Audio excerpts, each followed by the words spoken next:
Marker.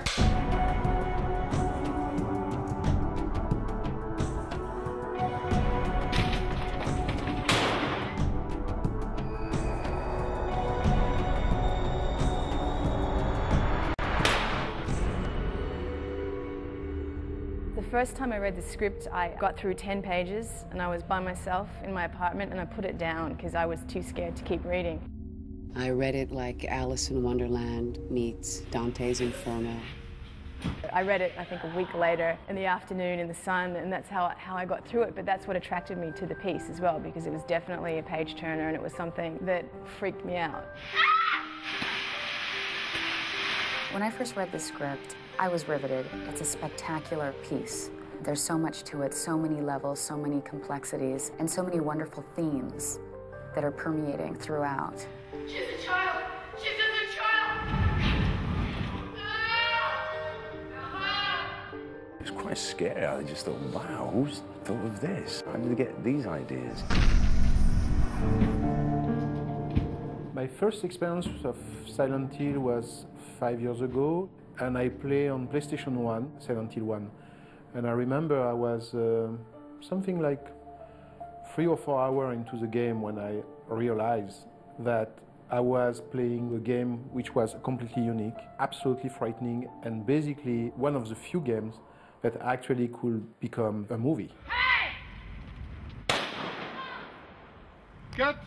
I have produced the last 3 movies of Christophe, and on the set of our last movie, he told me, you know, I'm playing to a video game called Silent Hill. It's fantastic, it's scary. And like everybody said, really? Is it possible to be frightened by a game? And I said, yeah, and it's one of the most absolute fear I ever experienced in my whole life. That's maybe the first game that we can say it was mature. It was conceptualized in a very mature way. Your sins were chosen here. So then it was an adventure, because, you know, we had to go convince the Japanese people that produced the game, Konami, to give us the right to make the movie. And the only things that make the difference is the vision of Christophe. And action!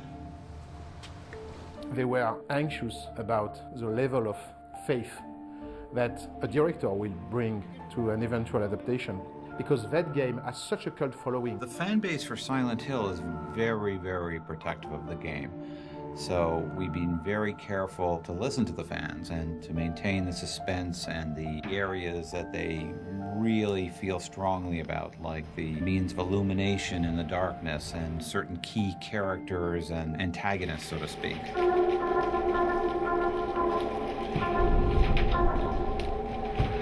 He has a very surrealist sort of vision of the game, and the game itself sort of explores the boundaries of reality, and that's what the film does. The game of Silent Hill is an experience. Silent Hill exists by itself. It has no equivalent. It's something frightening, it's something disturbing, it's something very beautiful.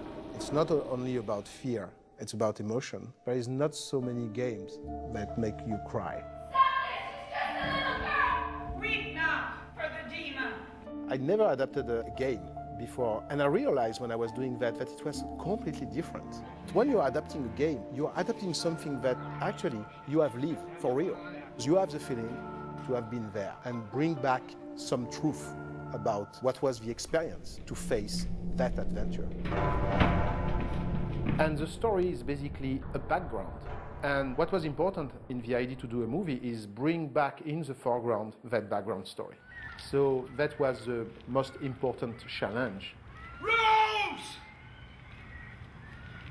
When Christophe was setting out to make this film, he and Sammy called me up. And so I came in, and next thing I knew, it was, you know, what if we were to do this? And Christophe was, you know, what if we reinvented the wheel? And such began, you know, a multi-month process of hammering out a first draft.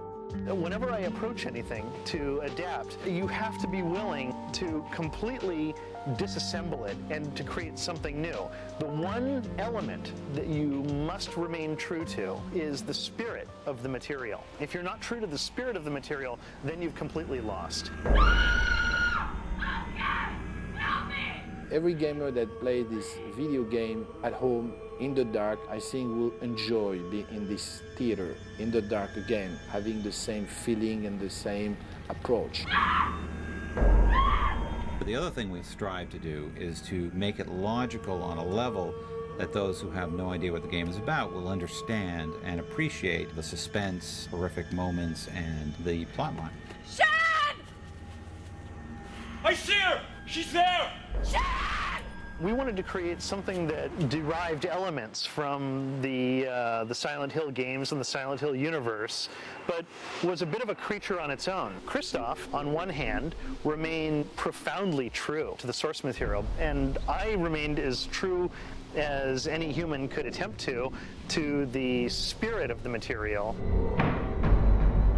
In fact, we would sit around with the game during the writing of the movie. We would, more than anything, study how the camera moved as it travels through the game.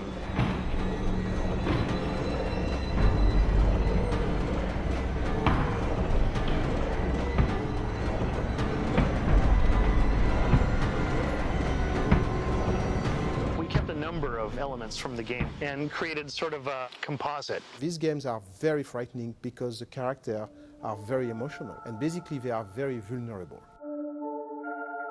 The characters in the game are one dimension. And it's not a problem because a game is like an experience where you have to face iconic character. For example, there is a character named Dahlia. If we want to transpose her on the paper, we understand that she has not enough depth for an actor or for an actress. We decide to make her much more gray than black. And that's what we try to do with the different characters of Silent Hill.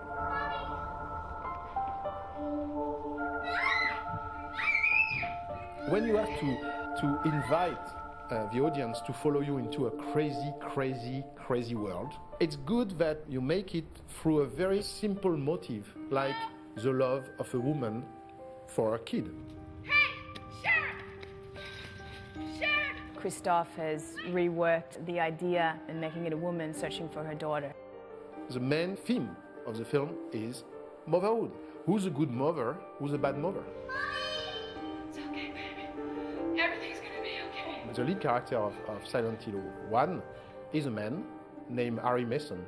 And he worked very well in the game, but when we start to write him, respecting his personality, we found that it's a woman. I don't think that it's important if the main character is wearing a dress or a pants. What is important is that we'll preserve the atmosphere of the game, which is the most important thing. So we decide that Harry Mason will become Rose. Sometimes the fan can be shocked to hear that, because they know so well Silent Hill through the game. But I'm myself a gamer, I'm a true follower of the Silent Hill mythology, and a game is a game, and a film is a film.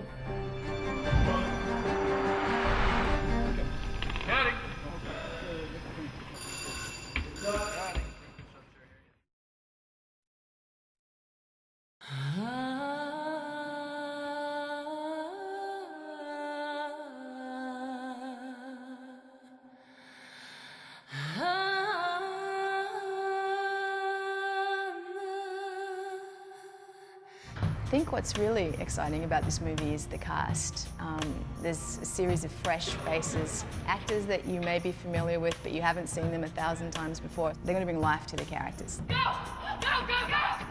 When I did the casting, I very deliberately went toward actors from independent film, because they bring with them something different, a different quality.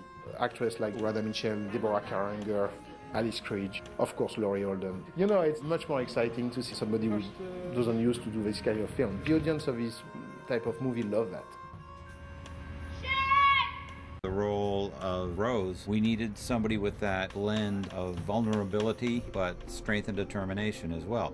You have to feel her fear but also appreciate when she stands up to all these terrifying moments. We spent lots of time finding the perfect Rose in terms of the sensibility that Christoph was having on this character. I was looking for somebody who, for me, was sophisticated and somebody very vulnerable. And I think that Radha Mitchell has both quality. We have to leave. Do you understand? The darkness is coming. it's very easy to fall in love with Radha Mitchell. There's a freshness and energy and excitement at life. There's this original look to her, all of which are precisely what we needed for the central character to lead us through this horrific environment. For the first couple of days on set, I just ran and ran and ran. It was like run, Radha, run. As the story goes on, the character gets tougher and stronger, and so hopefully you'll see that in the performance. We've also been playing the game, and that has a definite effect on your performance as well. That's the sort of preparation. It's kind of primal training.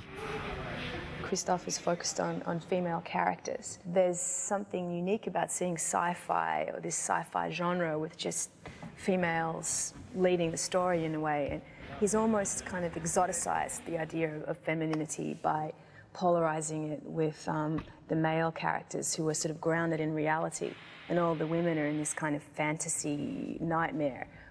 Rose! Sharon! It's a wonderful thing to work with Sean Bean. The man is so polished and professional in his work. Once he and Christophe had established who this character Christopher is, Sean Bean is that character. I'm in the real world, as it were, and I'm looking for my wife, and my daughter, who are in another dimension of time. My wife, she keeps me realistic. We cast the part of Christopher, and it was the last one that we cast, and Sean Bean was a dream for us. He has a warmth of personality that's always there, no matter what role he plays. He has this ambiguous quality. And it was interesting to invite this ambiguity into a very positive character. The character of the husband looking for his wife. I think Christopher goes through quite a lot of heartbreak whilst trying to find his wife and daughter. He's in quite a desperate state throughout the film. Put both hands on the wheel. We needed to have a Sybil who was strong, authoritative, but empathetic and could make all of us care when she eventually will sacrifice herself. Laurie Holden's perfect for all that. She has all of those qualities. This is by far my coolest action role. She's an action gal, but she's got a heart. You know, she's a real person. What I like about Sybil is that there is a duality. She is very strong, but is very misunderstood. She's mine. She's mine. In the role of Dahlia, we were very, very lucky to have Deborah Kara Unger, a tremendous actress who was willing to play this role. We always want to work with her. When Christophe wrote this part of Dahlia, it was already somewhere in the mind that Deborah Unger will play the part. When Christophe proposed to me the idea of being able to work together, I said yes immediately, and then I read the script. Christophe and I have had a professional relationship for nearly 10 years. She's fearless. She will have no problem with looking as strange or as extreme as any director asks her to. For a true beauty like Deborah Kara Unger to agree to do that, I find amazing. I've never played a part like Cassandra Dahlia before. Dahlia's been a much more complicated character than I anticipated her being. It's surprising to me that I like her so much. I love going to work every morning. I think a lot of who Dahlia is what Deborah invested her with, and just the way that she looks and so on. A lot of that came from Deborah's concept of the character. I visited every link on every film. It's surprising insight, and I personally got very influenced by the gamers. Take her! Burn her! Burn her as a witch! Well, you couldn't find anybody more different from Alice Krieg than Christabella. Alice is incredibly playful and sweet and generous. She's got this enthusiasm and the imagination of a child. And not many people have that, and I was quite inspired. When I first read the script, and this is not to my credit, I thought, what is this? Is this what sort of science fiction / horror? I didn't even know it was based on a game. I've never played a computer game. I don't have a child. My nieces and nephews live thousands of miles away. And then I had to read it again, and I started to see the resonances. We must burn this child! Alice, she's bigger than life, And I think that Alice brings a dimension to Christabella. Christabella is one of those characters who can so easily become a caricature. And only someone with Alice's strength and focus and really precise technique could possibly create this character. I was very anxious about the language. Once again, we're locked in mortal battle. Christabella's speech is difficult to get right. Many times I said the main character of this movie, one of the main characters of the movie is a little girl of 10 who's going to play 4 parts, including something really evil. Where am I going to find a little girl who's able to do that? And not find only a little girl able to do that, but find also a little girl with parents happy to let their little girl do that.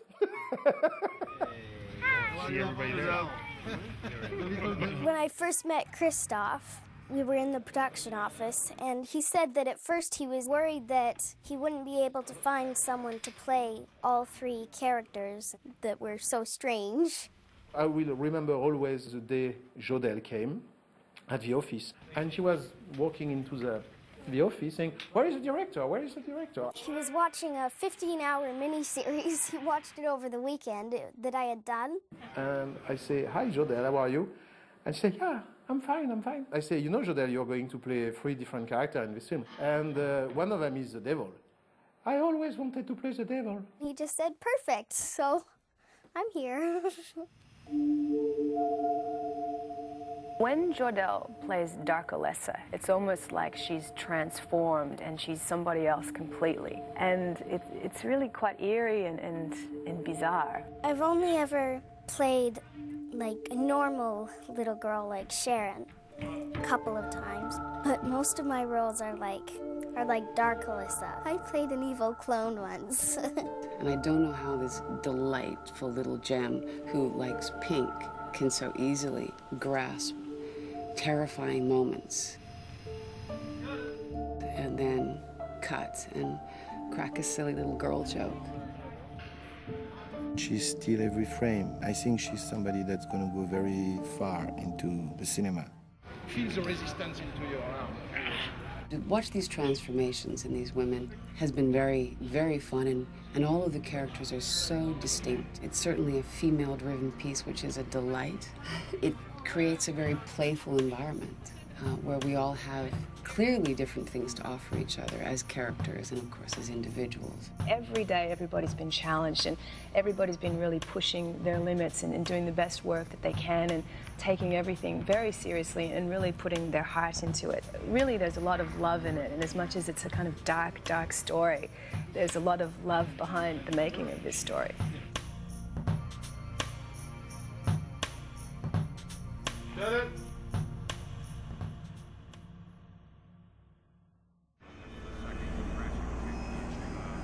What Christoph uses in the rendition of horror films is the emotion of disgust. And he constantly disgusts us with his different, visions and insinuations. Normally, horror films are about confined space. It's about a house, a castle. It's very, very rarely more than that. For Silent Hill, we have to deal with a complete town. We basically have created the entire town of Silent Hill, which is completely deserted, covered in ash, and occasionally consumed by the most malevolent spirits imaginable. It's been such a gift. We actually have this wonderful atmosphere and these sets that just really set play.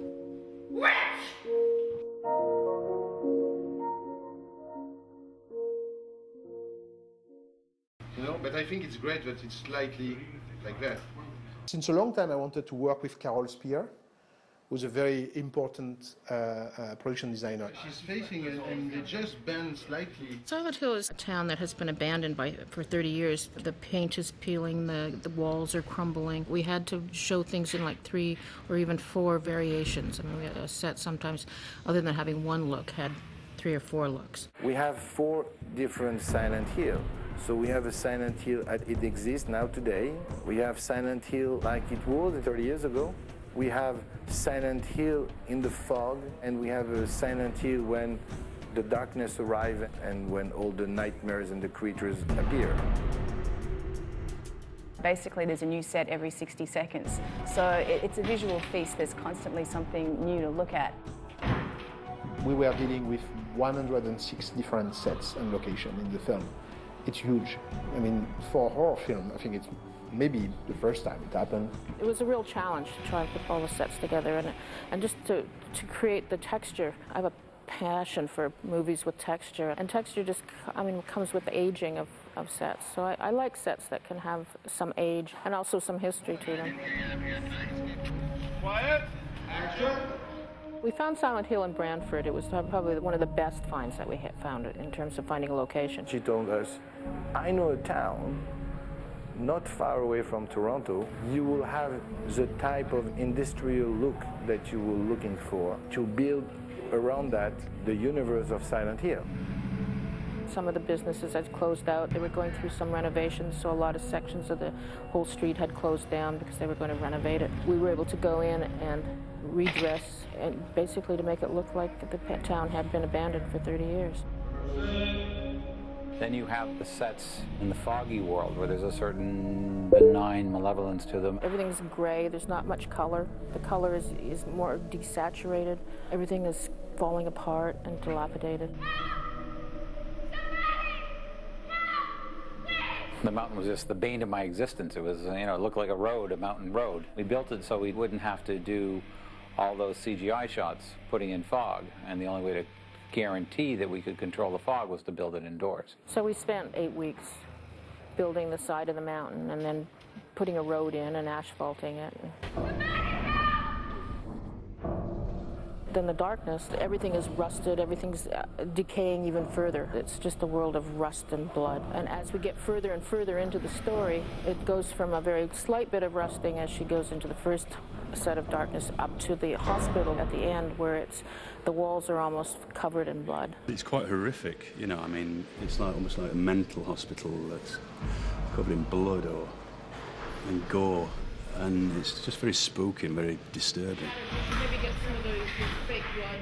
I like very much the set where we have the darknesses playing around because it's a hospital, but everything is decay. Everything doesn't exist except in most of your nightmare vision. The hospital was 2 sections. We had a location that we used for the upper floors of the hospital. It was actually a school that we changed into a hospital. That was all aged and made to look like it had been abandoned for 30 years. And then the elevator section was built separately and shot separately. And then this section was the basement. This is the main corridor of the hospital set in the basement. It was revamped and used to make up several different corridors within the space. Built separately. They give us back our purity. Purity! The sets that I've worked on are remarkably beautiful in the sense that they really serve the universe of the film. We looked for an old factory that was a big, large space with a lot of texture that we could put this meeting hall in the middle, that they had this sort of secret meeting place. The design of the factory is based on looking at a lot of photographs of old Amish meeting halls, and they're very simple designs and very, very straightforward, and I was trying to keep the lines very straight. After they finished shooting the meeting hall scenes, we came back in, ripped it apart, tore the hole through the floor, and spent a long time burning wood out in the back of the studio and brought it in and basically created an aftermath of the fire. It was one of the dirtiest sets we worked on. People would come out of there at the end of the day in their white coveralls, totally black. My favorite set is the old school that we worked at. And it used to be a girls' school, a real girls' school, which is good because that's what it was supposed to be. The school was interesting. It was fun to do because we cheated so much. We actually had a school location, but the actual layout of the real school and the layout of the school that we shot were 2 different things. And we were cheating rooms that were corridors and rooms that were supposedly off of one another. Some parts of the school were in other buildings. It was a bit of a puzzle putting it all together while we were shooting. In the classroom, we had to deal with 3 stages. We tried to prep it as much as possible at the beginning, and we tried to shoot it in order. We shot it with the past first, but they prepared a lot of the walls first. They used the release agent, which was just a simple lard underneath all of the paint, so that we had a nice clean paint job for the past, and then for the foggy world we could release a lot of that paint and have a lot of peeling paint. We had a lot of areas prepared behind the walls that we could take tiles away and exposed bricks and studs. It's hard to say what my favorite set was. I mean, I enjoyed working on the church because it's just the scale of it. I walked into it and I had a visceral response to the space. The degree of detail and specificity evoke an emotion in you, being in them as an actor. Basically, we are looking inside the church. The church was one of the first things that we started to draw up because we had an idea at the beginning. We did a lot of reference looking at different churches that were in the Toronto area and outside of Toronto. We wanted it to be dark. We kept it fairly dark, lots of wood. It's sort of a real church in the typical traditional layout of a church, but it doesn't have the altar area. Instead it has the painting of the burning witch, not normal for a typical church. And then it has the sunken pit for the meeting areas. We spent about 8 weeks building the church. The painting was done by a scenic artist here in Toronto. His name is John Fraser. And he probably spent 3 weeks working on the painting at night while we were building the set around him. He'd come in afterward as we went home, and he'd put the lights on and paint away. We'd come in the morning and there'd be a little more built. We actually took pictures of some of the art department people in some of the costumes of the and painted them into the painting. You probably wouldn't be able to pick them out, but there are a few art department people in there. We used Deborah as the guide for the painting. We didn't want it to be Dahlia, but we wanted it to look like it could have been an ancestor of Dahlia's or Christabella's. The ladders were based on a design that we found. It was an old German etching of a witch burning. We decided to hang the miners from the ceiling in the church after seeing photographs of how miners in actual coal mines would store their gear on pulley systems as they came up out of the mines. They would have baskets with their masks and their work clothes in it. So we thought it was an interesting idea and decided to store all of our miners' costumes in the church this way. Action! Then we tried to find the exterior of the church, and we looked at a lot of different churches just for our look of the church, because we didn't really want it to look too Christian. We wanted it to have a very distinctive look. Consequently, we ended up settling on not a real church, but the actual facade of a Masonic temple. And the stairs leading up to the church, we had tried to find locations for it, but we just couldn't find what we wanted. So we built in the studio a set of stairs that we then composited the church at the top of the stairs, and then we put the face of the church on the outside of our interior set. I think people are going to be surprised. People are going to be surprised by the scale of the film. And I hope that it will help to redefine a new kind of horror film.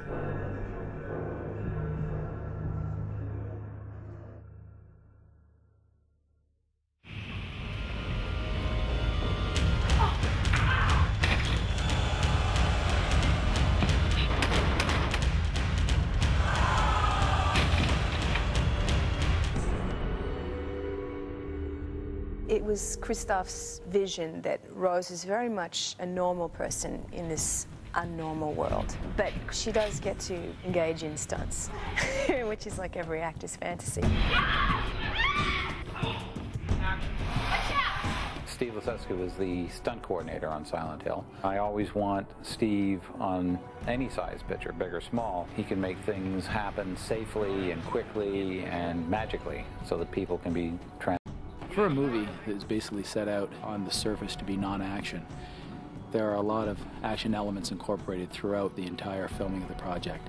Rhoda Mitchell and Laurie Holden both have an extreme level of attention to detail for every single action and reaction that they do. I think that he made a great job training the actor how to move, how to shoot, how to jump, and be credible. Can you do that with a skirt? They want every bit of their performance to be as realistic as possible. It's an extreme amount of work for both of them, and the physical labor that goes into, as well as the acting that they have to do at the same time, has just gotten phenomenal as the days have gone on. I've gotten together with him, and he's really helped choreograph these fight sequences. I go through the whole sequence. He watches where my feet are, what foot I pivot on, where my weight transfer goes, when the ass baton gets snapped open, and what its arc is to make it look good for the camera. They ask these questions for every single action element that they do. Yeah, so that's good. Hands look, cut. Sybil just kind of takes me over sometimes. You know, I just get caught up in the physicality of it all.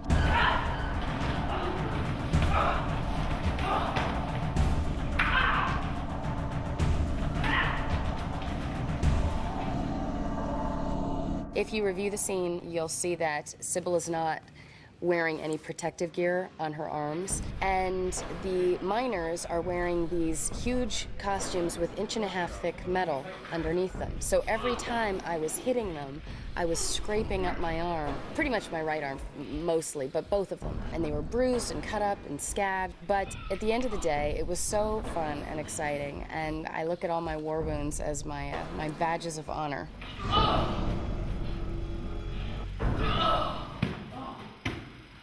A typical shot on a lot of movies are done with stunt doubles. We shoot the actors' dialogue, then we cut to an over-the-shoulder shot where all we see is the back of their head, and we never actually see their face.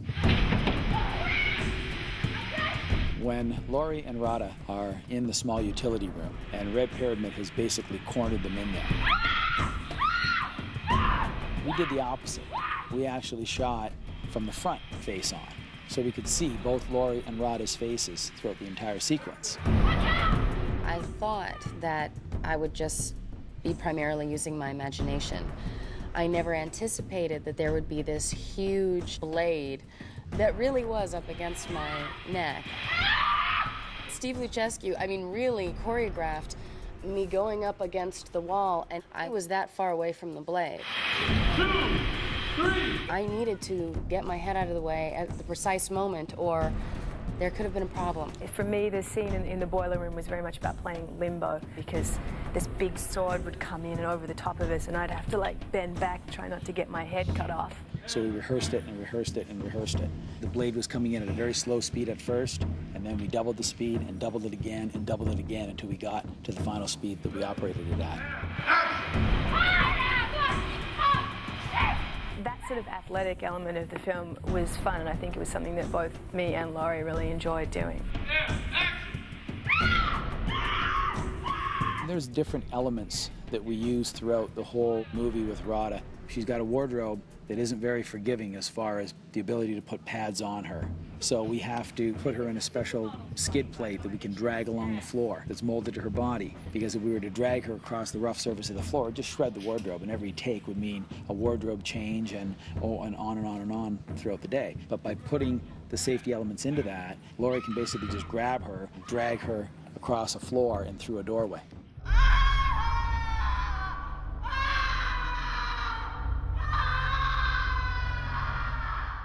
I think most actors love wire work because it gives them the ability to do a lot of acts that they would never be able to do without the assistance of the wires. We get to see their face on camera. They get to jump higher and jump further than they can physically do all by themselves. So they get to play, they get to have fun, and they get to see their faces on the screen doing it, and so do the audiences. There is one scene, and I think it was one of my favorite days, where I come across a pit and I see Dark Alessa for the first time. And in order to get to her, I have to jump over all these metal beams. Rada's background didn't encompass any kind of wire work. So we started working with her, putting her in a harness, walking her on the ground, then taking her in small little jumps. And she caught on extremely quickly. And she just wanted to do more and more. She wanted to see the stunt double, how the stunt double would do it, and then she just simply wanted to do it.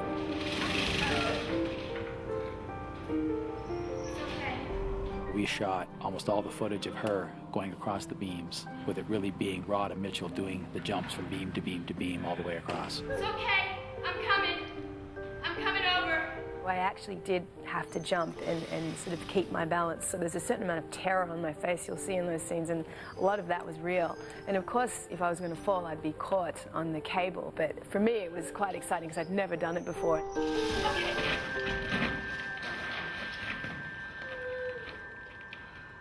Sybil sacrifices her life. This character wakes up to a fire at her feet and dies by fire. How do you prepare for a scene like that? It was absolutely terrifying. It was boiling hot. I was on a 35-foot ladder with a metal harness that was digging into my skin, and they lowered me over a fire. There were real spikes coming out of the ground, metal and wood, with the fire, and all I thought was, as I was being lowered, one slip up and I'm impaled. So the terror and the fear and the heat was all very real. They try always to find a place for the real actor to do their part in order to be as close to reality. So if we can make each one of the shots incorporating the actors' faces, it makes it a great shot. They love it.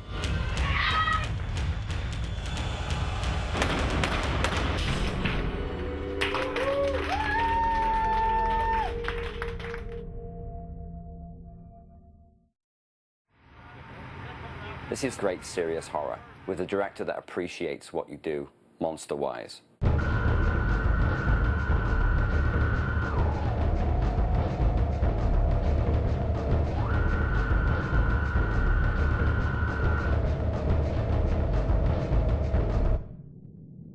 I think a lot of horror movies work on the idea that less is more. And if you don't see the monster, it's scarier. Whereas Christoph's really brave. He shows you the monsters and features them and you see them, and they're not gory, kind of ridiculous characters. There's an elegance to them as well. The creature is designed to be scary as hell and very disturbing also. They are slightly beautiful and completely revolting. My favorite monsters ever have been in this movie. They're bizarre and creepy, and they look like they've come out of some sadomasochist handbook. The monsters in Silent Hill sometimes are pathetic and strangely human. They're based on almost nightmares. Christoph's mantra right from the beginning was, I don't want disgusting, I want disturbing. Disgusting and disturbing are very, very different. Disgusting and disturbing are very twisted human shape. It's not disgusting, but it's very, very disturbing. But something you can't take your eyes off. He doesn't want people to turn away, he wants people to be entranced. Patrick's company was hired to do the creature side of the movie, which is approximately half the effects. And I was hired to do the makeup effects, and I'm also supervising Patrick's makeup on set, so I'm the on-set supervisor as well. Okay, good. The textures, whether they were slimy or dry or wet or crumbly or whatever. The game was like the Bible. A designer doesn't bring his vision to a movie, he brings the director's vision to the film. It's amazing. I think it's amazing. Development of Silent Hill with Christoph started before the Silent Hill project was there. Meaning, I got to know the man, what he was interested in, which made the process of developing the creature on this project very, very simple. One of the key words that Christoph told me at the beginning, he said those beings are made maybe of flesh, but plastic as well, real and artificial. All the creatures were designed based on that concept in mind. They are very real. There are humans in them, but somehow they come through like weird dolls moving on. And that's very, to me, very disturbing. There's always a sense of pain and suffering in a movie. Every one of those beings is suffering. Even Red Pyramid is suffering. Everybody is hurting.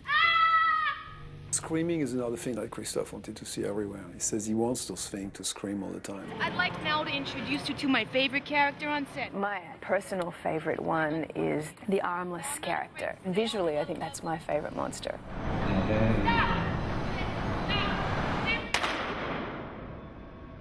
Well, armless is a suit that covers the guy completely, but it's also a very light suit. The armless character was just a two-piece costume that Patrick had designed. It was a pair of skin-tight silicone legs that were airbrushed in mottled skin tones and like a plastic foam rib cage.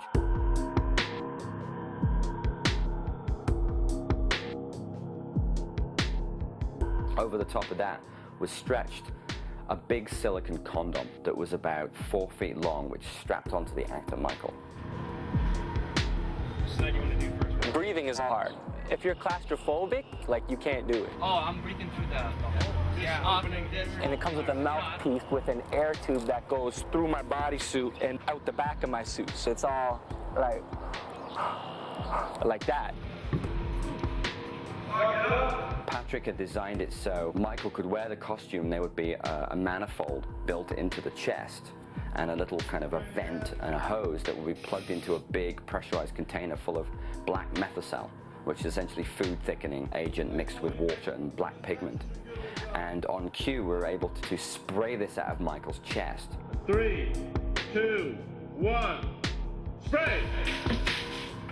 Cut it.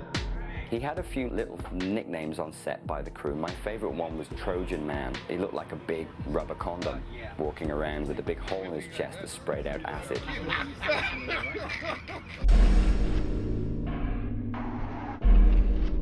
The Grey Child, that was something totally created from scratch. The idea was having your skin sliding backward. I don't want the whole skull and jaws to be deformed. If this happens, you retain a face, a skeleton face here, just the skin is being pulled away, which is exactly the effect that Christophe wanted. Grey Child was essentially a foam latex and silicone bodysuit, which Patrick had created, which completely covered Yvonne's body.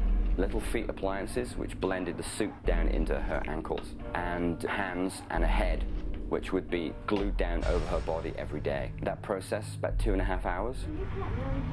You need to speak really loud. Really? Yes. Like this? Yes. Once they dress me, it has to get sealed, it has to get painted, there's all the different parts that get put on, and when I watch the guys paint my feet, it's incredible. It's like getting body art. They painstakingly paint all this work, and it's so beautiful. The commitment to staying in that character was really impressive. Quite honestly, I didn't think I was going to survive. Stand you up. Patrick's team knew that I had this constant urgency to go to the bathroom. They specifically created a flap, so I have easy access to the bathroom all the time. Excuse me, The bathroom? I have to go to the ladies' room. All right.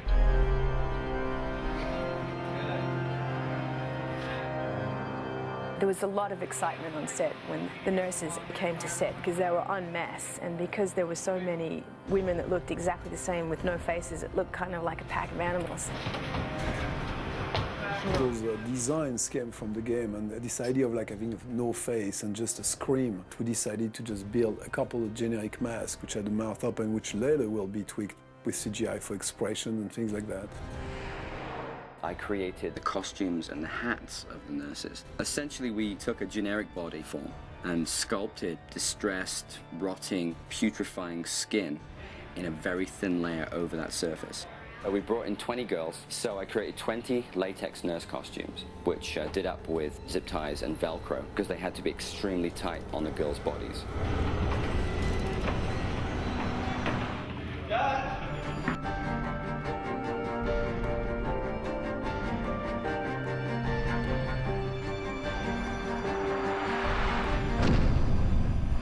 And the people in effects promised me that they're going to make me one of those latex nurse outfits. I haven't received it yet, so I'm still waiting for that. Very nice, very nice. Roberto, the movement coordinator on the show, played the role of the janitor who is twisted into this tortuous shape, covered in crap and dirt, crawling across the floor with cockroaches coming out of his bum. So what we did was we took a cast of Roberto and we created 2 elements, which was a full-size artificial body of Roberto, and that was dressed into a set with barbed wire, so the actress would come in and pull something out of his mouth. That was one element. The other element was Roberto in full prosthetic makeup with a fake pair of legs strapped to his back, bent up over and tied to his head with artificial barbed wire. The tattered costume he was wearing was dressed over the seam. Oh my God! And give him a pair of optical green pants, which we call these Kermit pants. I had green tights so that, of course, they could cut my legs off in post-production. Essentially, you could shoot it from the side and from the front and from behind, and it would give the impression that Roberto had been bent double. The first day we shot this, and he's lying on the ground in all this dirty mud with this barbed wire wrapped around his head, and I just leaned in and whispered, "Just remember you wanted to do this." But Roberto was able to pull it off quite magnificently. Roberto was able to take another part in the movie, which was the role of the Red Pyramid.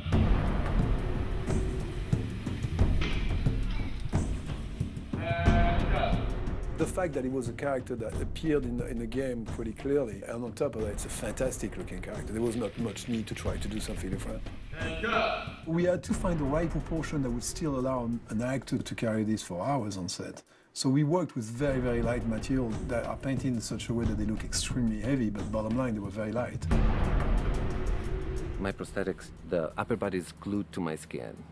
So the skin doesn't breathe, but it's so soft that it's like second skin. It was about 1, 2, 3, 4, 5 part prosthetic, which was blended into his skin and artwork by me and my team. And we also, apart from painting his chest, his arms, and his neck, we also had to paint his bum cheeks and his legs because I didn't give him the option of having underwear. That process took about 2.5 to 3 hours every time Roberto played. Also, Wendy Partridge had created a leg extension, so he was just shy of 7 feet tall in the complete costume. We really did come up with a very good 15-inch sole on this boot, and then with the costume coming back right down over the front of the feet, even though when you see him from behind it looks like skin and you don't know what it is, but he actually has a boot on that's 15-inch tall. The boots have 2 metal things on the outside wrapped with a band that closes with Velcro to hold my ankles really strong, so it's nice and steady. And not only is he 7 foot tall in the costume, he's also 25% bigger than all the other humans in the movie. Action. To accomplish this effect, most of the time, it was just camera angles. But when he had direct interaction, i.e. grabbing somebody by the bloody neck, we created a miniature dummy for that effect.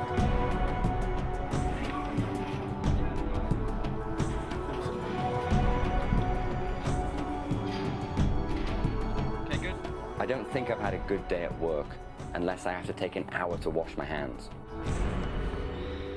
With Roberto, with Yvonne, and with Michael, we couldn't have asked for a better bunch of people to play creatures. Because not only were they enthusiastic throughout the entire performance, throughout the entire show, they never complained once. They made the movie for me by the fact that they'd come in each and every day going, "Hey Paul, how's it going? Great, let's put this on, let's go to work." I need some kind of attention here. It's not just about them. The whole movie has been a blast. Every day you'd catch someone's eye and you'd just start laughing. This is why I got into the industry, to work on a big budget horror movie with a bunch of great people and do some cool work.